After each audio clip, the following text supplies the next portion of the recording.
Hello everyone and welcome back to my channel. In case you're new here, my name is Laura and I'm a PhD student of Comparative Literature in Germany.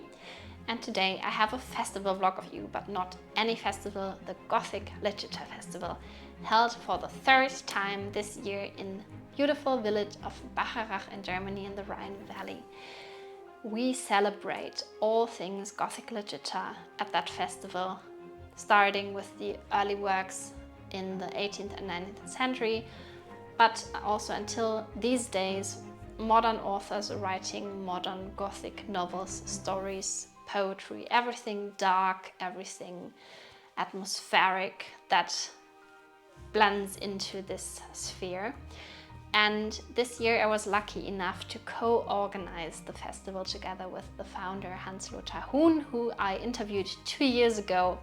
I will link the first 2 festival vlogs down here in the description and also up here, because you can see from the festival vlogs how the festival is growing. This year I was not only co-organizing, I was also having my own panel discussion on modern Gothic, and I was creating a pub quiz, and it was a wonderful weekend. From Thursday to Sunday we had so many lovely experiences and discussions, and I will just walk you through the festival. I will then also have a short interview with Pia Lüddecke and Ernest, an artist duo who made a wonderful live reading with e-guitar sounds by the book that Pia Lüddecke wrote. And in the very end I will have a short recap, so I hope you enjoy this video.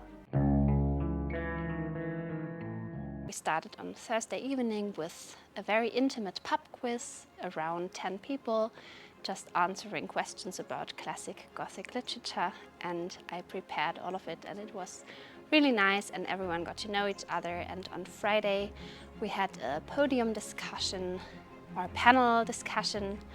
It was my first time doing the moderation for this, and I had 3 authors that were also presenting something at the festival: Selina Schuster, Klaus Merkert and Ulrike Serowi. All of them are publishing in the dark sphere, dark scene in one or the other way, and they all had to say something on Gothic. And we also had Alba Kema Alonso. She's also literary scholar such as me, and she's been working on Frankenstein a lot, and the question of our panel discussion was modern Gothic and how the Gothic literature blends into modern novels and modern writing, and how it inspires them these days, the authors, to write their stories, what relevance it has today, and if they actually read it anymore, or if they also see Gothic as a genre. And I think the result was that generally Gothic is more like a mode than a genre these days, and it still works very well and is very popular, especially these days. But we also realized that there's many other art forms like manga and anime adopting that, and also dark fantasy and dark romance, so the dark topics and dark tropes are also taken up from different kinds of art fields and art works, and I would like to explore that a little further, because usually I tend to read a lot of classic Gothic literature from the 18th and 19th century and not so much the modern literature. So this year's festival was a lot focused on modern literature. We had a lot of author readings, which was really nice because you also had the chance to get to know the authors, and all of the writing was very different. We started on Friday evening then with a reading by Klaus Merkert.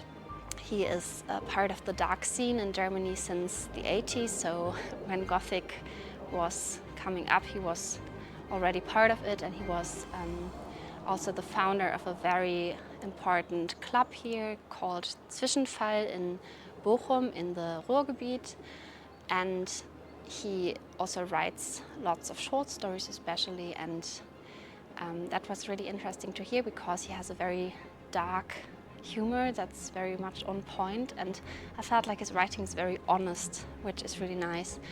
And something refreshing, because not many stories are humorous and funny in this field. Lots of them are just very dark. And then in the evening we had a very nice poetic walk around Bacharach, around this beautiful place that I'm standing at here right now.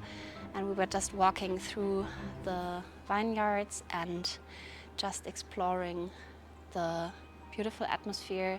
There's several towers, and we stopped at each of these towers and got to hear some beautiful poems by Ulrike Zerovi. She's been publishing a new poetry collection lately, and she's been reading some poems from this collection. And it was very atmospheric because the moon was just shining behind the castle up here, and we also saw a starry sky later on when we had a bonfire and some mulled wine, and we had a very, very beautiful evening and really enjoyed the literature this way outside also. And on Saturday we had a very cozy morning with an author meet-up in a cafe down in Bacharach downtown, so in the middle of the old town, and you could have coffee and snacks and get to know the authors. Each of them was telling about their writing and about their books, and it was possible to just ask questions, to get into conversation, and that was also a lovely time because it was a good start to the day and also like a social gathering, which is also a big part of a festival, I think. And in the afternoon we also had a reading of Florentine Job. She is also an author who's been writing for many, many years, and she's also an illustrator, so she also illustrates her own books, which is also something that I haven't seen so much yet in this dark scene. And she also writes fairy tales, dark fairy tales, which is something really special, and her reading was also completely different from the others we heard. And in the evening, this was the highlight for most people, when most people also came down to the one beautiful Peterskirche. We illuminated everything as you've seen the 2 years before, and we had like a live reading with music. It was Pia Lüddecke and her husband Ernest. They are creating these very beautiful readings where she reads from her novel In Dreams, and he accompanies her with his e-guitar, and he has a beautiful sound tape that he plays some special sounds to. Am Horizont türmen sich schwarze Wolkengebilde, in denen im Inneren Blitze unheilvoll aufleuchten. Ein urgewaltiges Brummen entgeht.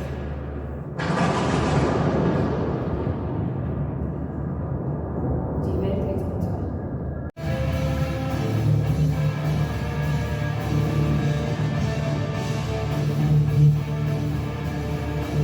And inside this church, it's just the perfect setting to get into this very dark and spooky mood. And I think everyone loved it, and in the end you could have wine or whiskey and just stay longer at the church. That's what we usually do on the Saturday evenings, to just have a good end and closing to the festival. Ich bin jetzt hier mit Pia Lüddecke und Ernest, die gerade eine ganz, ganz tolle szenische Lesung uns dargeboten haben, beziehungsweise ein Hörspiel, um genau zu sein. Und ich bin sehr froh, dass ihr mir noch kurz Zeit für ein Interview mit euch gebt. Es war ganz, ganz bezaubernd. Wir haben eine richtig tolle atmosphärische Lesung hier gehabt in der Kirche, und zwar von In Dreams, dem Roman von Pia.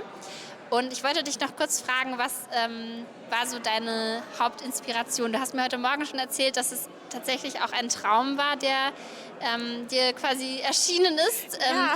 Willst du vielleicht noch von dem Traum so ein bisschen erzählen und von der Geschichte von dem Roman vielleicht auch noch mal kurz? Ja, gerne. Also der Traum war wirklich extrem irre. Ich war in so einer verwüsteten Landschaft, so total postapokalyptisch. Also der Roman ist ja keine Dystopie, aber das war diese Atmosphäre in dem Traum.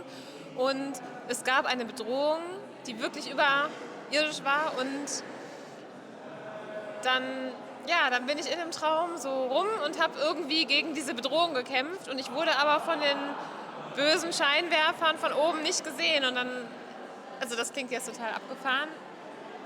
und vielleicht auch nicht so logisch, aber ich bin nach dem Traum aufgewacht und habe gedacht, boah, das war irgendwie so eine krasse Atmosphäre. Da muss ich irgendwas draus machen und dann habe ich überlegt, ja, wie könnte man das jetzt in eine sinnvolle Geschichte einbetten, um diese Atmosphäre aus dem Traum dann in etwas Logisches und Spannendes zu übertragen. Ja, und wie kam es dann zum Schreiben des Romans? War das dann schwierig, das in eine Geschichte zu überführen oder hat das dann gut geklappt? Es geht. Also ich habe ja den ganzen Kopf voller verwirrter Gedanken und oft kommen die dann irgendwie zusammen und eigentlich ist es mir relativ leicht gefallen, da was drum herum zu spinnen. Die Herausforderung ist dann natürlich immer, das in Worte zu fassen und die Zeit zu finden, das dann abzuschließen. Ja. Das glaube ich. Ich finde Träume auch immer total inspirierend und ganz toll für Geschichten auch. Deswegen hat mich das auch so begeistert. Wir haben tatsächlich dann auch eine Vertonung von Ernest gehört durch seine E-Gitarre. Ich wollte dich nur fragen, wie kam dir auf die Idee mit der Vertonung? Und wie hast du dieses Soundtape aufgenommen? Habt ihr da irgendwie... Welche Effekte habt ihr da aufgenommen? Warum habt ihr diese gewählt? Ja, also wir sind auf die Idee gekommen, indem wir gesagt haben, dass so die normalen Lesungen werden für Leute, die vielleicht nicht so ganz literarisch interessiert sind, manchmal ein bisschen langweilig. Ich bin so jemand, ich lese nicht so viel, Pia liest natürlich sehr, sehr viel.